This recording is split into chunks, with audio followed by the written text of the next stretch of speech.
Deus para as nossas vidas nesta noite. Estenda as suas mãos. Vamos abençoar a vida do servo do Senhor. Pai, em nome de Jesus, nós abençoamos, Pai, a vida do Diego Tigério, crendo, Senhor amado, que o Senhor falará conosco através da vida dele, Pai. Pai, aqui a tua igreja está sedenta, Pai, com o coração aberto para receber esta palavra, Pai, em nome de Jesus. Amém.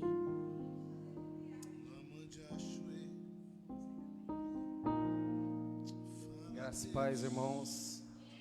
Glória a Deus. Boa noite. Vocês estão felizes com Jesus? Glória a Deus. Quero compartilhar uma palavra. Se encontra no Evangelho escrito por Lucas, capítulo 23, versículo 33. Amém? Paz do Senhor também para os irmãos que estão assistindo aí pela live do Face. Que Deus abençoe vocês também.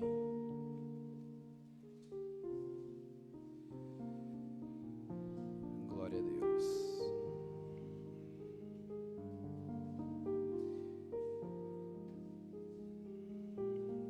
Lucas capítulo 23, versículo 33, amém? Glória a Deus. Diz assim: E quando chegaram ao lugar do Gólgota, que significa caveira, ali o crucificaram e ao seu lado 2 malfeitores, um à direita e outro à esquerda. E dizia Jesus: Pai, perdoa-lhes, porque não sabem o que fazem. Amém? Somente até aqui. Glória a Deus. Meus irmãos, nós sabemos que essa história aqui da crucificação aconteceu cerca de, acho que mais de 2000 anos atrás, né? Esse acontecimento ocorreu, mas nós sabemos que a cruz foi erguida nesse dia, nesse lugar, que a Bíblia chama de lugar da caveira, o Gólgota. Foi erguida onde Jesus foi crucificado. Ali nós sabemos que foi erguida diante dos homens, mas diante de Deus essa cruz já estava erguida desde a eternidade. Essa cruz é mais antiga do que o céu e a terra, do que antes de Deus dizer haja luz, ele já tinha dito haja cruz. Às vezes nós pensamos que a primeira palavra verbalizada por Deus, relatada na Bíblia, é Gênesis capítulo 1, e disse Deus, haja luz. Mas não, mas lendo a palavra nós descobrimos que a primeira palavra verbalizada por Deus não foi haja luz, mas sim haja cruz. No plano de Deus, desde a eternidade, ele já tinha um objetivo de um dia a cruz ser erguida. Como diz em 1 Pedro capítulo 1, versículo 18 ao 20, que nós não fomos comprados por coisas vãs, corruptíveis, por ouro nem prata, mas sim pelo precioso sangue de Jesus. O cordeiro, vai dizer que é o cordeiro que foi imolado antes da fundação do mundo. Então, antes de Deus dizer haja luz, ele já tinha o projeto da cruz. Porque para Deus fazer um mundo desse, onde tem quase 9 milhões de habitantes hoje, e cada um tem o seu livre-arbítrio de viver da sua maneira, como quer, do jeito que quer e na onde quer, Deus não podia fazer essa criação toda sem antes ter o plano da redenção. Que Deus, pela sua onisciência, já sabia e já sabe de tudo, então ele não poderia fazer algo na onde o ser humano correria o risco de tropeçar e falhar, sem ele ter um plano de um acerto e de uma solução. Então, para você ver que a cruz é mais antiga do que nós imaginamos. Desde a eternidade, Deus já ergueu a cruz e já tinha o plano de um dia ele mesmo se materializar como homem e o cordeiro ser imolado. Lá na cruz, aqui como nós lemos, lá no Gólgota, Por isso que nós pensando dentro disso, nós vemos que não existe, ao mesmo tempo, aliás, que nós somos completamente diferentes na sua maneira de pensar, na sua, talvez, cor, na sua nacionalidade, um nasceu no Paraná, outro na Bahia, outro em um lugar, outro em um país, outro no outro, mas da mesma maneira nós somos completamente também iguais. E nós vemos que dentro disso daí, nós podemos ver que não há ninguém melhor e nem pior do que ninguém. E nós vemos que qualquer um que chegou um dia, ou que vai chegar lá na eternidade diante de Deus e vai se apresentar, nenhum deles chegou pelo um mérito próprio, e nenhum de nós vamos chegar pelo um mérito próprio, mas não só por uma coisa, pelo Cordeiro que foi imolado antes da fundação do mundo. Ninguém pode chegar lá pelo outro meio, a não ser pelo sangue de Jesus. Por mais bom que ele foi, pode ter sido Adão, que Deus descia e conversava com ele face a face, ele chegou lá por causa do sangue de Jesus. Pode ter sido Noé, que um dia Deus olhou lá do céu e disse: eu não vejo um justo sequer, mas eu encontrei um no meio dessa nação completamente corrompida que eu vou destruir. Eu encontrei um que é Noé e vou salvar a família dele ainda de bandeja, ainda de bônus, né? Nem por causa deles, por causa de Noé. Mas mesmo assim Noé chegou lá, não foi por causa desse mérito, mas por causa do sangue do Cordeiro que foi imolado antes da fundação do mundo. Abraão, que era amigo de Deus, Deus conversava com ele, chamava ele de amigo, e disse: aí você vai ser pai de uma multidão, pai de nações.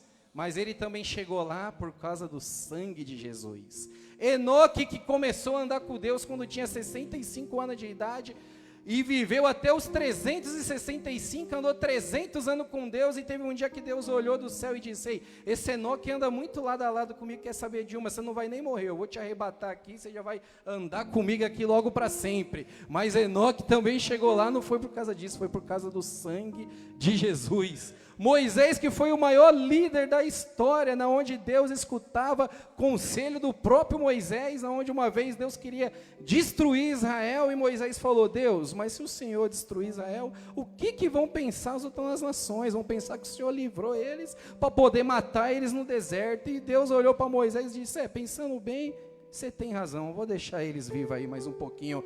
Mas Moisés também não chegou lá por causa disso, chegou lá por causa do sangue de Jesus. Paulo, Isaías, Jeremias, Daniel, que orava, que o anjo Gabriel chegou lá e visitou ele, Zacarias, qualquer um que seja que chegou lá um dia ou que vai chegar, não chegou por outra coisa a não ser por causa do sangue de Jesus.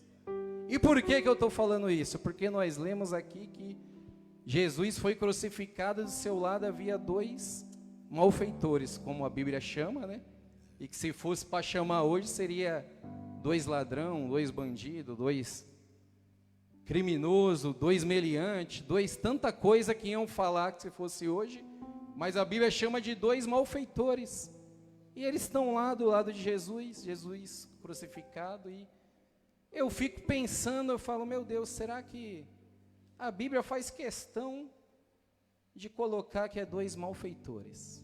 E eu penso, se fosse talvez dois sacerdotes, ou um levita, um sacerdote, um advogado e um executivo, um engenheiro e um empresário, se fosse algum dessas outras, nós, um médico, sei lá, alguma coisa nós ainda poderíamos olhar e dizer: o cara tá lá em um médico, né, meu, dois médicos que vai morrer, mas eles cometeram um erro aí, foi condenado à morte, mas eles já fizeram muita coisa boa, né, meu?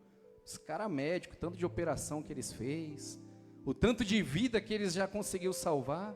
Ou se fosse um advogado muito bom, nós íamos olhar e dizer: esse advogado cometeu, ele se corrompeu agora no final da carreira dele, mas ele teve uma vida inefável, teve uma vida maravilhosa, advogou tantas causas certas, não pegava ninguém que era culpado, só quem realmente era inocente, nós ainda teríamos um pretexto. Se fosse tanto outro, se fosse um sacerdote, um levita, nós ia dizer, o cara teve tanto no templo, carregou a arca, fez tanta coisa, ele errou agora no final, né? Mas o cara fez tanta coisa boa. Mas a Bíblia faz questão de dizer que era 2 ladrão, que não fez nada de bom a vida toda. Então, só pela Bíblia dizer, não dá nem nome, porque acho que, sei lá, não quis nem gastar tempo citando o nome, porque talvez ninguém ia ter interesse de saber o nome, porque é 2 ladrão. Dificilmente alguém fala o nome de 2 ladrão. Quando vai dizer 2 ladrão, já diz logo, é 2 bandidos, 2 presidiários. Chama de tanta coisa pelo número, né? E se for na cadeia ainda que tiver lá, não vai chamar nem pelo nome, é pela matrícula, vai chamar pelo número, nem por nome chama. E eles estão aqui por ele ser ladrão, só pelo título deles já o condena e logo não precisa nem explicação para nós poder entender por que esses caras estão aqui sendo crucificados do lado de Jesus, porque o que eles logo os condena logo de cara. É 2 malfeitor que só fez o mal, o nome dele já leva tudo. Malfeitor, só teve malfeitos. Nunca fizeram bom feitos. E estão lá para ser condenado. Mas nós vemos que 2 ladrão está aqui que não fez nada de bom. Nenhum muda de... Mas nós vemos que um teve uma resposta e o outro teve o silêncio. Nenhuma resposta teve. E os 2 eram ladrão, nada mudava, não importa se um tinha roubado e o outro tinha furtado. Estava condenado à morte do mesmo jeito. Não importa se um tinha matado e o outro tinha deixado quase morto, mas os 2 estavam na mesma sentença, não mudava nada. E nós vemos que é 2 ladrão e nós, dentro disso, conseguimos ver que, por mais boa obra que o homem tiver, se ele não voltar o seu coração para Deus e para Jesus, e não entender, se não for pelo sangue de Jesus, ele não consegue chegar lá, nada vai mudar. Tem 2 ladrão aqui, um à direita e outro à esquerda, não fizeram nada de bom. Mas no meio dessa crucificação, eles têm um diálogo com Jesus. Jesus está lá, começam a rasgar suas vestes, começam a zombar dele, dão vinagre para ele, mas quando Jesus começa a bater um papo com os 2 ladrão, vai dizer aqui no versículo 39, que um dos malfeitores que estavam pendurados blasfemava dele, dizendo, se tu é o Cristo, salva a ti mesmo e salva nós também. Mas o outro, porém, respondendo, repreendia, dizendo, tu nem ainda teme a Deus, estando na mesma condenação? Então você vê 2 falas de 2 indivíduos que são completamente iguais, são 2 ladrão, estão na mesma sentença, mas você vê 2 coisas completamente diferentes. Um está olhando para Jesus e está dizendo, se tu é Cristo mesmo, dá um jeito aí, te salva. Se não é Cristo, né, Deus não fez tanta coisa, dá um jeito, desce dessa cruz e arranca nós aqui. Mas o outro está, você não teme nem a Deus. O outro está repreendendo. Então você vê que essas 2 pessoas que são completamente iguais, elas têm 2 respostas completamente diferentes. E às vezes nós fica olhando para essa passagem ou para essa história e nós sempre se lembramos e se comparamos com um bandido, né, no sentido do arrependimento, daquele que foi salvo pela graça, no sentido daquele que no último momento conseguiu se arrepender. Mas muitas das vezes nós parecemos mais com o outro, que diz no versículo 39, que dizia, ei, se tu é Cristo, dá o teu jeito aí, me tira dessa situação. Muitas das vezes nossa oração se parece mais com essa. Você vê que o cara queria driblar completamente a lei. O cara estava ali, era a lei da época. Como países hoje têm pena de morte se uma pessoa cometer tal crime que cabe aquela sentença, dentro da legislação do país, vai ser justo, não vai ter nada ilegal, porque aquele crime cabe aquela condenação, e aqui cabia essa condenação pelos seus atos. Mas um queria que Jesus desse um jeito e tirasse, muda aí, faz alguma coisa, quebra a lei, te arranca daí, tira nós daqui também, dá o teu jeito aí, muda alguma coisa. Ele queria que Jesus mudasse aquela situação, a sentença. Mas o outro não, o outro disse aí, você não teme nem a Deus, começou a repreender ele. Veja a resposta do coração, que foi o que mudou, foi o que? A resposta que o coração pôde dar. Olha a oração dele, tu não teme nem a Deus, estando na mesma condenação, olhou para Jesus e disse, ei, quando tu vieres no teu reino, lembra de mim. Olha a oração mais simples, a resposta mais simples, e a oração mais sem barganha. O outro queria, ei, dá o teu jeito aí, mesmo sabendo que não tinha jeito, que aquilo ali estava sendo justo para ele. E quantas das vezes nós não oramos e não queremos, mesmo sabendo que nós fez, está errado, que aquilo ali não tem jeito, passou no farol vermelho, chegou a multa, não adianta orar, tem que ir lá e pagar, não tem jeito. Passou, infringiu a lei, mas às vezes nós queremos orar, Deus, apaga isso daí, limpa o meu nome do SPC, não tem jeito, tem que pagar ou esperar 5 anos. Não tem como apagar antes. E às vezes a nossa oração se torna como esse daqui, uma oração barganhosa. Jesus, muda a lei ao meu favor, inventa uma nova lei que eu possa me livrar dessa sentença.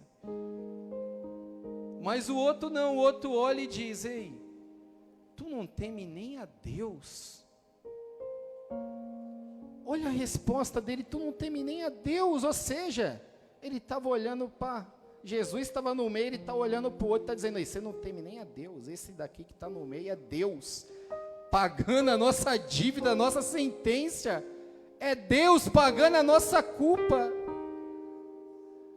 E isso é impressionante, porque um cara que é malfeitor, que é bandido, não fez nada de bom, tanto é que só o texto já o condena, em dizer que ele está sendo condenado por ter praticado crime. Ele soube reconhecer que Jesus era Deus e que estava Deus pagando a sentença humana. Ele soube reconhecer o que hoje pessoas, nem teólogos evangélicos, às vezes não conseguem entender. Ah, mas eu acho que Jesus é filho de Deus.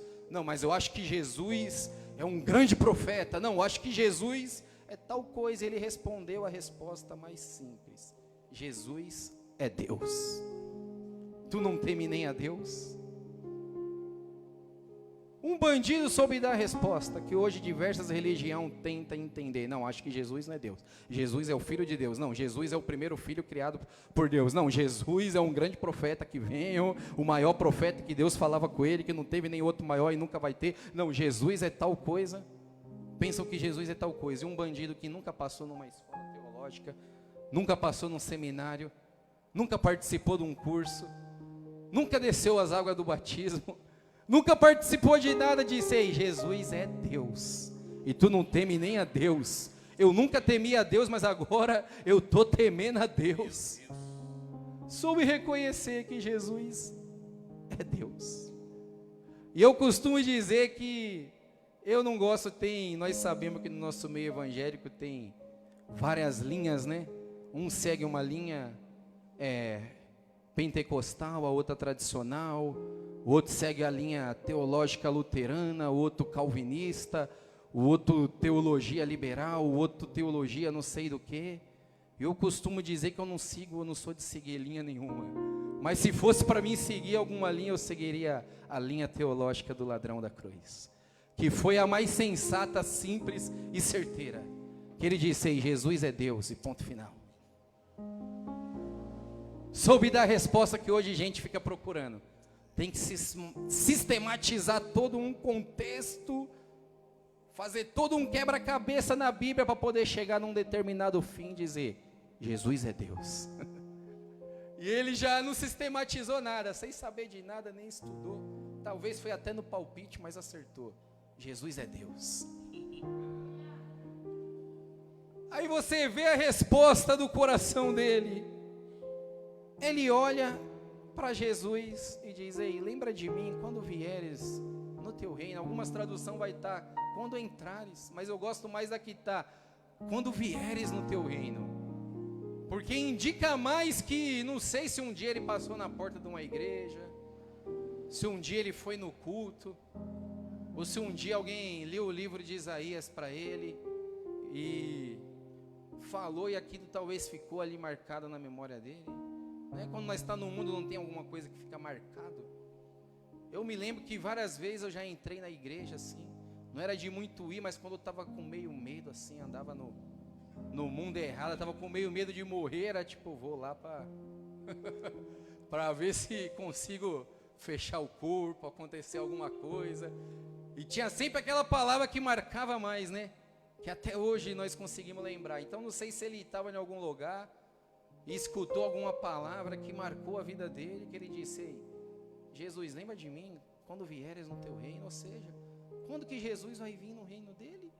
Quando ele vir reinar nessa terra durante 1000 anos, nem aconteceu ainda, já passou mais de 2000 anos, ainda vai vir tanta coisa, segundo os que estudam a Bíblia, para poder chegar no tempo que Jesus vai reinar e vir no reino dele. Mas um bandido sabia disso, e a esperança dele e a oração dele não era nada para aquele momento, diferente do outro que dizia: ei, salva a ti, salva nós mesmos, dá um jeito, soluciona isso daqui agora, pronto, e acabou, e eu me livre, vou roubar mais, vou fazer qualquer coisa por aí, e tá tudo certo. O outro não, tinha uma esperança que não era nada para agora, era para que nem aconteceu. Senhor, lembra de mim quando passar mais de 2000 anos, quando a igreja for arrebatada, quando vir o anticristo e for derrotado, aí o Senhor vir reinar aqui nessa terra, lembra de mim lá? A oração dele era bem mais para frente. Lembra de mim lá, Senhor, dá um jeito lá, não sei, lembra de mim, lembra que um dia teve um ladrão que reconheceu que o Senhor era Deus, lembra de mim lá? Então nós vemos que o que muda para cada ser humano é a resposta que o coração dá. Qual que é a resposta que o nosso coração tem dado por Cristo que morreu na cruz, por Cordeiro que foi morto antes da fundação do mundo? Qual que é a resposta? Uma vez Jesus estava andando com os discípulos, ele perguntou, ele quis examinar a resposta do coração de cada um. E perguntou aí, o que os homens estão dizendo por aí? Quem é o filho do homem? O que eles dizem? Quem que eles dizem, aliás, que é o filho do homem? Aí eles responderam, uns dizem que é Elias, outros dizem que é Jeremias, outros dizem que é Isaías, outros dizem que é João Batista que ressuscitou, e alguns dos profetas. Aí ele: vós, quem dizes que eu sou? Aí Pedro tomou a frente e disse: ei, tu és o Cristo, o Filho do Deus vivo. A resposta do coração: tu és o Cristo, o Filho do Deus vivo. Jesus olhou para ele e disse: Pedro, não foi carne nem sangue que te revelou, mas o meu Pai que estás no céu.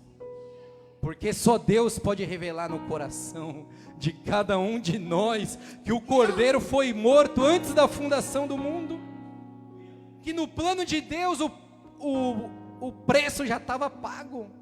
Deus não precisa esperar chegar o amanhã, Ele vê tudo como se fosse num painel, como se fosse hoje. Por isso que a Bíblia vai dizer que Ele é o Deus de ontem, de hoje, será eternamente. Nós que precisamos esperar chegar o amanhã para acontecer, mas Deus já vê o amanhã como se fosse hoje. Por isso que muitas vezes nós se frustramos e dizemos: meu Deus, tudo dá errado na minha vida, tudo acontece de mal a pior, e ainda vem um abençoado e diz que eu sou mais do que vencedor. Na onde que eu sou mais do que vencedor? Você já viveu assim? Quando você está perdendo em tudo na vida e vem alguém e diz: você é mais do que vencedor.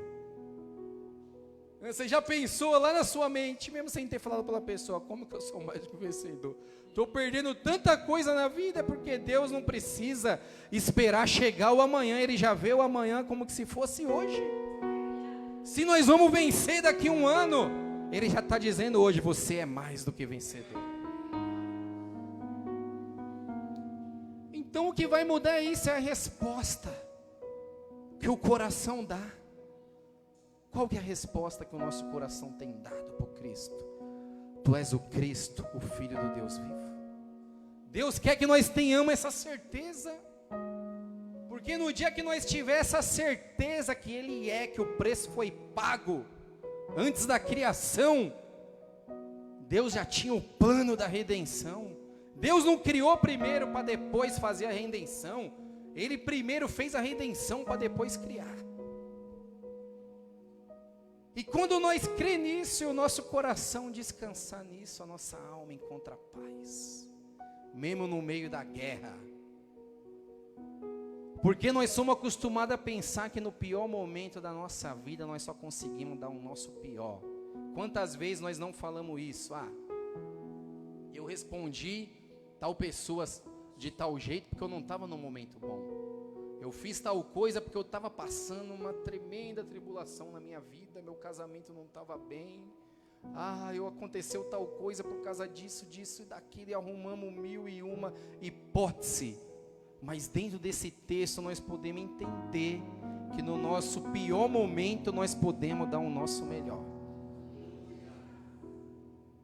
Veja só, esses homens estavam no pior momento da vida deles, iam morrer. Não tinha mais volta, já tinham passado do corredor da morte, já estava na cadeira elétrica, né? Se fosse nos Estados Unidos ou na injeção letal, que agora, já tinha saído do corredor da morte, já estava na maca, para ser injetado a seringa e pum, apagar. Mas no pior momento da vida, aquele homem conseguiu dar o seu melhor. Tu não teme nem a Deus. Lembra de mim, Jesus, quando vieres no teu reino. Jesus olhou para ele e disse: Ei, hoje mesmo tu estarás comigo no paraíso. Em outras palavras, você deu o seu melhor. O que você viveu há anos que você não conseguiu dar, você conseguiu dar nesse momento. Então, no pior momento da nossa vida, nós podemos dar o nosso melhor. Porque no pior momento que Deus passou, que foi o seu filho ser crucificado, Ele deu o seu melhor. Lá na cruz, Deus estava dando o seu melhor. Em forma humana, seu próprio corpo humano, em nosso favor. Então, no pior momento da nossa vida, nós podemos dar o nosso melhor. E é isso, Jesus quer que damos a resposta. Qual que é a resposta que o nosso coração tem para dar?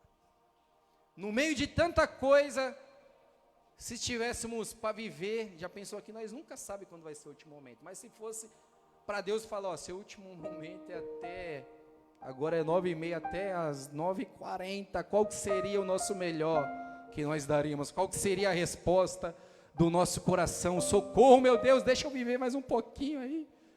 Deixa eu passar o Réveillon, a ceia do Natal, deixa lá para o ano que vem. Mas qual que seria a nossa resposta desesperadora, como aquele primeiro dizia: ei, dá um jeito aí, salva, você não é o Cristo? Salva a ti mesmo e salva a gente também, dá um jeito. É o desespero ou podemos dar o nosso melhor? Lembra-te de mim, Jesus.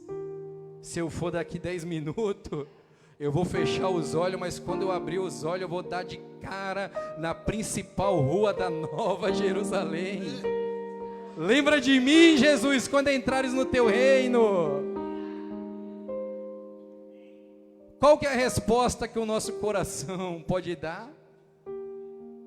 Qual que é a resposta que nosso coração pode dar para Jesus? Porque às vezes Jesus está na nossa frente esperando uma resposta. E a nossa resposta às vezes é o desespero. Ou às vezes alguns conhecem a Jesus até demais, porque leram muito, mas não conseguem mais dar uma resposta do coração. Muitas das vezes estamos como aqueles 2 discípulos do caminho de Emaús. Conhecia demais Jesus. Eles conheciam tanto Jesus que Jesus apareceu para eles começaram a falar do próprio Jesus para Jesus. Já pensou? Jesus junto com eles contando de Jesus mesmo, contando do próprio Jesus para Jesus. Falando, você não conhece, só você. Está mal informado. Está desinformado, não sabe do que aconteceu na sexta-feira. Mataram Jesus, poderoso em obra, profeta. Conheciam Jesus demais, mas só conheciam o Jesus da história. Só conheciam o Jesus do passado. Conheciam o Jesus da sexta-feira, das 6 horas de trevas, da cruz, do sangue, da coroa de espinho, do espancamento, das lágrimas, do choro, dos discípulos perto da cruz, do desespero das Marias. Só conheciam esse Jesus da sexta, mas Jesus já estava no domingo de manhã. Em outras palavras, Jesus estava dizendo: ei, vocês me conhecem, o Jesus da sexta-feira, da cruz, do desespero, do salva, dá um jeito, mas eu já sou o Jesus do domingo de manhã, o Jesus glorificado, o Jesus vivo, o Jesus ressurreto. E quantas das vezes não estamos conhecendo apenas o Jesus da história? Quantos não conhecem o Jesus da história? Se parar para conversar, são bom de Bíblia, ele te fala tudo, porque lá no livro de Mateus, no capítulo tal, no versículo tal, porque concorda lá com Isaías, e também lá com Jeremias, e vai, e conhecem o Jesus, porque a Bíblia diz. Quantos não conhecem assim o Jesus da história? Não, varão, porque a Bíblia diz tal coisa, hein? Não conhece o Jesus glorificado de domingo, aquele que senta na mesa e fala, aquele que senta na mesa e parte o pão, que faz queimar o coração. Aqueles 2 discípulos estavam lendo o jornal, como se estivesse lendo o jornal de sexta-feira, já estava no domingo. Quantas das vezes nós não estamos vivendo na angústia do passado, lendo o jornal amarelado, lendo aquela carta amarelada do ex-namorado, do ex não sei o que, porque ele me amava tanto nessa época, mas me deixou. E Jesus está dizendo, ei, o domingo já chegou, o dia da ressurreição já chegou. Larga o jornal amarelado, lê a nova notícia, ele ressuscitou. O preço foi pago, ele está vivo, ele quer fazer arder no teu coração essa palavra.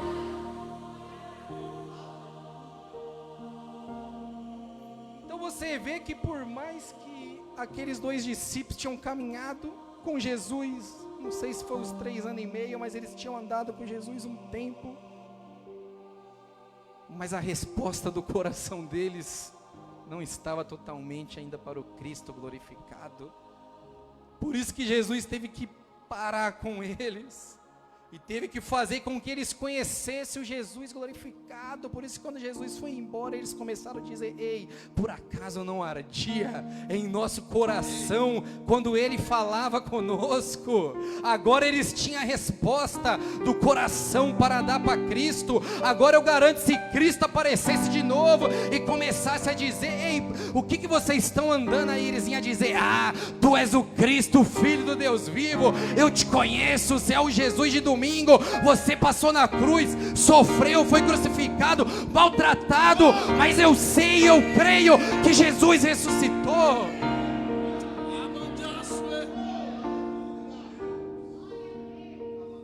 Então é essa a resposta que Jesus quer que nós demos, a resposta do coração.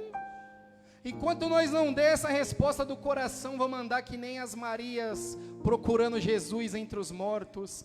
Quantos não estão procurando Jesus entre os mortos? Viaja lá para Jerusalém, para ver se acha um pedaço da cruz, para ver se acha um pedaço do prego, do capacete do soldado, da bota, do cardaço do soldado, para poder provar que Jesus um dia existiu. Estão como as Marias quando chegaram no túmulo e começaram a procurar. Eu quero ver se Jesus ainda está aqui, eu quero ver que é verdade, que ele falou que ia ressuscitar e ressuscitou mesmo. Quando chegaram, como diz o ditado popular, deram de cara com a parede, com o portão fechado. Quando chegaram lá, estavam 2 anjos sentados, olharam para elas e disseram: ei, por que vocês procuram entre os mortos aquele que vive? Vocês ainda estão lendo o jornal de sexta-feira, amarelado, passado, mas já tem uma nova história. Ele não está mais aqui, ele ressuscitou. Vai lá e avisa para os discípulos que ele vai aparecer na Galileia. E essa nova notícia que tem que estar no nosso coração, no maior momento da nossa angústia, nós tem que ter essa certeza: ele ressuscitou. Essa resposta, você vê os dois ladrões, o que mudou eles? Foi a resposta que o coração deu. Qual foi a diferença que fez entre os dois? A resposta que o coração pôde dar para o Cristo que estava pagando o preço.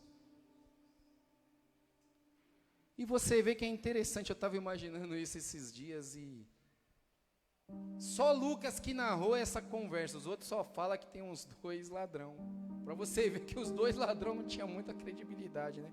Como não tem até hoje. Os outros só falou que tinha dois ladrão e morreu lá e pronto. Mas Lucas, por ter vivido depois, ter escrito a história depois, não ter sido um discípulo ali na caminhada toda de Jesus, ele foi ali com cada pessoa buscar ali como um historiador, como um médico que ele era, e todo médico é detalhista por estudar cada célula, cada parte do corpo, então gosta de detalhe, de tudo detalhado. Então ele foi ali buscar os detalhes, e ele buscou e relatou. E já pensou se não tivesse Lucas relatado isso? O que nós íamos imaginar hoje? Já pensou? Porque os outros, Marcos e Mateus que narrou, ficou o cenário mudo, porque só falou que tinha dois bandidos e não falou nada da conversa. Nós íamos pensar um monte de coisa. O que será que eles conversou lá naquele dia? Já pensou se não tivesse alguém escutado e tivesse contado para Lucas? Aí eu fico imaginando, já pensou que se fosse nos dias de hoje? Já pensou às vezes até por nós mesmo crente? O que iam relatar? Se Lucas falando, escrevendo, já tem confusão, das pessoas não conseguirem entender, de ter debate entre os próprios cristãos, para um querer dizer que um jeito está certo, o outro dizer que está errado, que é do outro jeito. Imagine se não tivesse relatado, se fosse para cada imaginação poder pensar e dizer: ei, o que eles conversou? Já pensou que se fosse nos dias de hoje? Se fosse aqueles crentes bem legalista, radical, ia dizer: eu acho que Jesus olhou para eles e disse: eu até te perdoo, né? Mas quem procura acha, o que você plantou você está colhendo. Se fosse aqueles bem legalistas, iam pensar logo isso. Ou se fosse talvez aquele evangelista nato, que não pode ver ninguém que quer pregar, quer ganhar para Jesus, ele ia dizer: esse é filho de Deus mesmo, até no último momento ele evangeliza. Ou se fosse aquele crente mais liberal, que não acredita nem que há um inferno, que há um céu, ele ia fazer com que Jesus olhasse para um lado e para o outro, ia falar: acho que Jesus olhou para um lado e para o outro e disse para eles: fica tranquilo aí que eu vou dar um jeito, vai dar tudo certo. Ou se fosse aquele mais teólogo, que não, mas precisamos saber primeiro qual idioma naquele tempo Jesus falava, se era o grego, o hebraico ou o aramaico, para podermos transliterar para o português e usarmos a regra da hermenêutica com a exegese, e por último a homilética, para podermos saber de fato o que Jesus quis dizer. Ou se fosse aqueles promovedor de debate, ia falar: nós precisamos chamar dois mestres, dois grandes mestres da teologia para poder debater esse assunto. Ou se fosse aquele mais não me toque, não me relem, a dizer: o que importa que Jesus falou, o que importa, cada um toma conta da sua vida, tudo vocês querem julgar também. Já pensou? Ainda bem que Jesus falava. E quem ouvia gravou. E quem ficou sabendo depois escreveu. Então nós podemos saber hoje que a única coisa que Jesus falou foi: hoje mesmo estarás comigo no paraíso. E o outro Jesus não deu nem resposta. Alguns, às vezes, por muito radical que é, quer mandar as pessoas para o inferno. Mas Jesus não falou nada, não teve resposta. Jesus mesmo falou: o inferno foi preparado para o diabo e os seus anjos. Deus não fez o inferno para o ser humano. E eu creio que Deus não manda ninguém para lá. O homem vai com a sua própria perna. Que nem eu costumo dizer que a ira de Deus é o homem querer sozinho, pela sua própria decisão, voar sem asas. Já pensou querer voar sem asas? Vai cair, vai se quebrar. Mas foi ele que decidiu. E assim como aquele primeiro decidiu, naquele último momento que ele teve de oportunidade, ele deixou passar. E decidiu apenas fazer uma barganha, decidiu dar o que tinha dentro de si, mas o outro no momento pôde mudar a sua vida e dar aquilo que talvez na sua caminhada não tinha dentro de si, mas naquele momento passou a ter. E o que tem dentro de nós para nós dar hoje? Qual que é a resposta do nosso coração? Uma pergunta que fica, e eu quero terminar. Aqui eu falei, mas não era isso que eu ia pregar. Foi só a introdução. Calma, mas não vou falar mais meia hora não, tá? Falei quase 40 minutos. Teve gente que já se assustou. Falou: ixi, só foi a introdução. Meu Deus, vai sair daqui tarde então, hein? Mas a palavra mesmo é menos de 5 minutos. E eu queria ler contigo aqui para encerrar.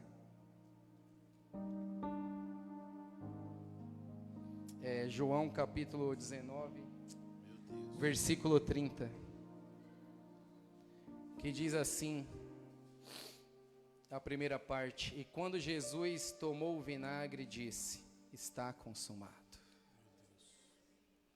Ele já deu o brado: está consumado. Qual que é a resposta que nós podemos dar agora? Qual que é a resposta que o nosso coração pode dar? Qual que é a resposta? Talvez pode ser pessoas que estão tremendamente angustiadas. Estão dizendo: o que eu tenho que fazer para ser salvo? Não era essa a pergunta que aquele carcereiro tinha quando Paulo e Silas foi preso? Chegou lá para os dois e disse: o que eu tenho que fazer para ser salvo? Qual foi a resposta deles? Crê no Senhor Jesus e será salvo tu e tua casa. Ou seja, dá a resposta do teu coração para Ele. Ele já deu o brado: está consumado. Qual que é a resposta? A palavra de Deus diz em Romanos: se com o nosso coração crer e com a nossa boca confessar, ou seja, primeiro vem no coração, a resposta do coração. Se com o meu coração crer e com a minha boca eu falo aquilo que eu creio no coração, ou seja, se eu dou com a minha boca a resposta que já saiu do meu coração, verdadeiramente serei salvo. Eu acho que Paulo, quando escreveu isso, ele pensou nesse bandido da cruz. Eu acho por Paulo ser um grande teólogo, um monte de gente queria um monte de resposta difícil, ele só falou: o que você tem que fazer para ser salvo? Faz igual o bandido da cruz. E está tudo certo. Dá a resposta do coração. Mas hoje nós podemos dar a resposta do coração e ainda viver muito ainda para Jesus, né? Não precisamos esperar chegar naquele último momento. Amém? Então essa palavra que eu quero encerrar: está consumado. Será que você pode olhar para quem está do seu lado e dizer: está consumado? Jesus só espera a resposta do teu coração. Amém? Você crê nisso? Feche seus olhos, vamos orar. Meu Deus.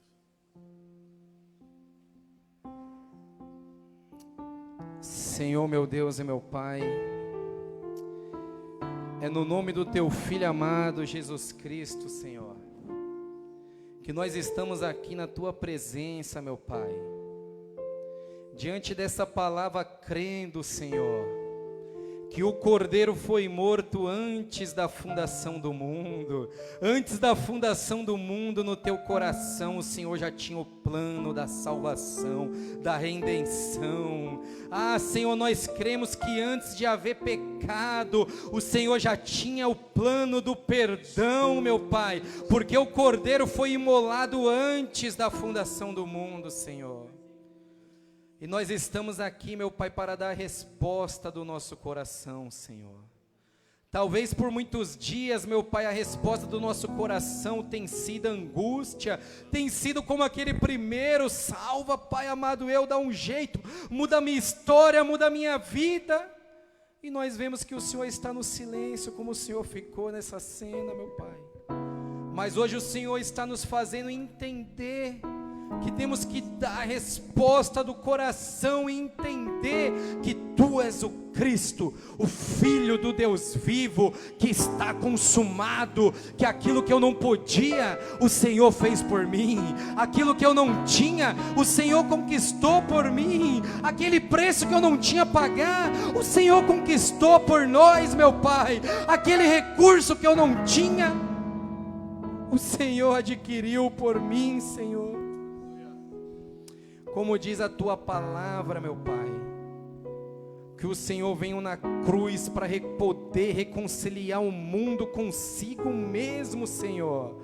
Que os nossos corações venham entender isso, meu Pai.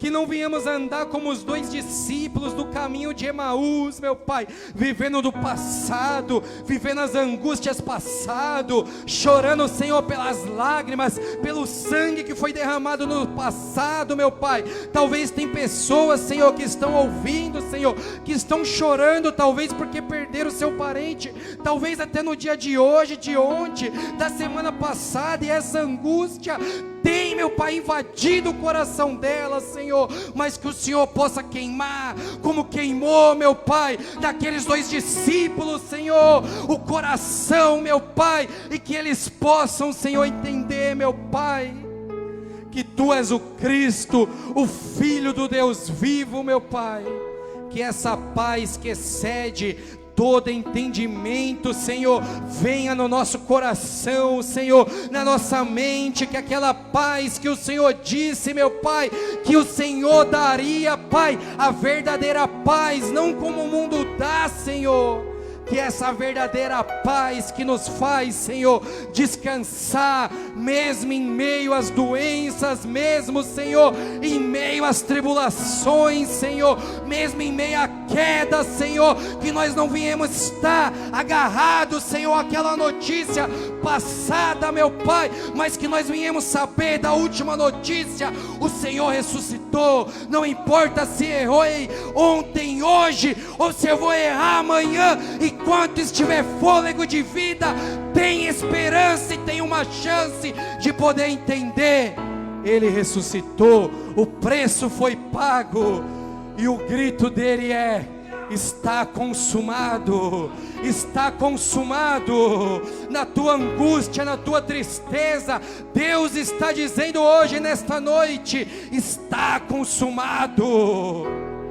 Nas tuas decepções, no teu casamento que não deu certo, talvez no meio de traição, adultério, abandono, desprezo, talvez aquele carinho que você espera e não tem, Deus está dizendo hoje: está consumado, está consumado.